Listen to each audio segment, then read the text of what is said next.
नमस्कार। आज हम बात कर रहे हैं महात्मा गांधी की, एक ऐसा नाम जिसने इतिहास बदल दिया।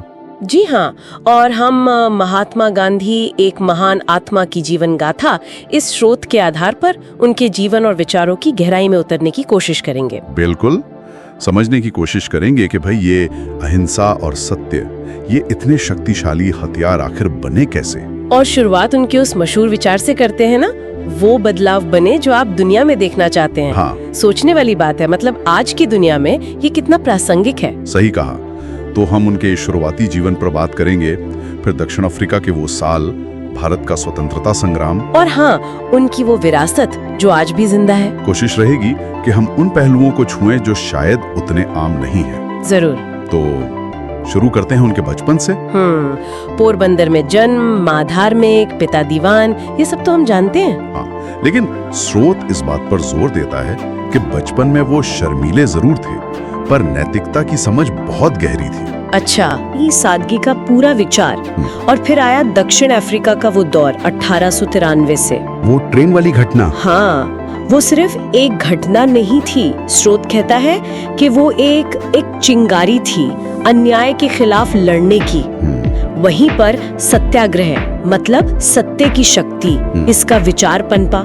ये सिर्फ विरोध नहीं था, ये एक नैतिक हथियार था। हाँ बिल्कुल, अन्याय के खिलाफ नेटाल इंडियन कांग्रेस बनाना या वो एशियाई पंजीकरण एक्ट का विरोध, ये सब आत्मसम्मान की लड़ाई थी। तो मतलब दक्षिण अफ्रीका उनके लिए एक तरह की लैबोरेटरी बन गया, जहां उन्होंने ये अहिंसक प्रतिरोध के तरीके टेस्ट किए। हाँ, कह सकती है। स्रोत इसी नजरिए से देखता है।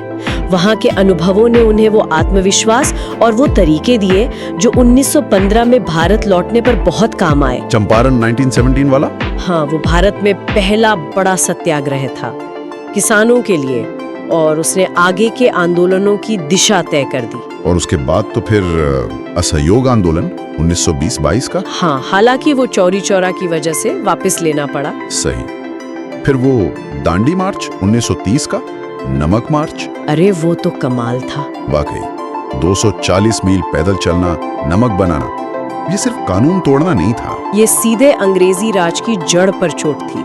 स्रोत बताता है कैसे उस एक यात्रा ने पूरे देश को जैसे जगा दिया। हाँ, और फिर 1942 भारत छोड़ो आंदोलन, करो या मरो का नारा। वो उनका दृढ़ निश्चय दिखाता है। और इन सब के पीछे उनका दर्शन था अहिंसा, सत्याग्रह तो थे ही, साथ में स्वराज।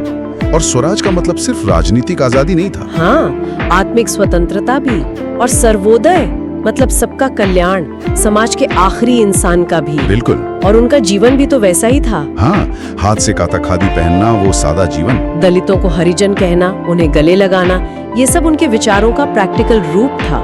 लेकिन फिर आजादी आई और साथ में विभाजन का दर्द भी। उफ, वो विभाजन की हिंसा, उसने उन्हें तोड़ दिया था। स्रोत बताता है कि वो कितने दुखी थे उन दिनों, शांति के लिए अनशन भी किए। और फिर 30 जनवरी 1948 उनकी हत्या, एक त्रासदी जिसने पूरी दुनिया को हिला दिया।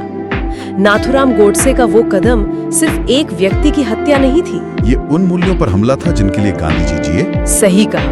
लेकिन उनकी विरासत तो आज भी जिंदा है। क्यों? Martin Luther king junior, Nelson Mandela, कितने ही लोगों ने उनसे प्रेरणा ली। बिल्कुल। और संयुक्त राष्ट्र 2 अक्टूबर को अंतर्राष्ट्रीय अहिंसा दिवस मनाता है, ये भी तो उसी का प्रतीक है। उनकी बातें आज भी कितनी सच लगती हैं। आंख के बदले आंख पूरी दुनिया को अंधी बना देगी। हाँ, ये सिर्फ कहावत नहीं, एक चेतावनी है। या वो खुद को खोजने का सबसे अच्छा तरीका है खुद को दूसरों की सेवा में खो देना। कितना गहरा मतलब है इसमें। तो सार यही है कि गांधी जी ने ये दिखा दिया कि नैतिक बल, शांतिपूर्ण प्रतिरोध, इनसे बड़े से बड़े साम्राज्य को भी चुनौती दी जा सकती है। उन्होंने हथियारों से नहीं, अपनी आत्मा की शक्ति से लड़ाई लड़ी। उन्होंने सत्ता नहीं खोजी, बल्कि एक राष्ट्र की आत्मा की स्वतंत्रता खोजी।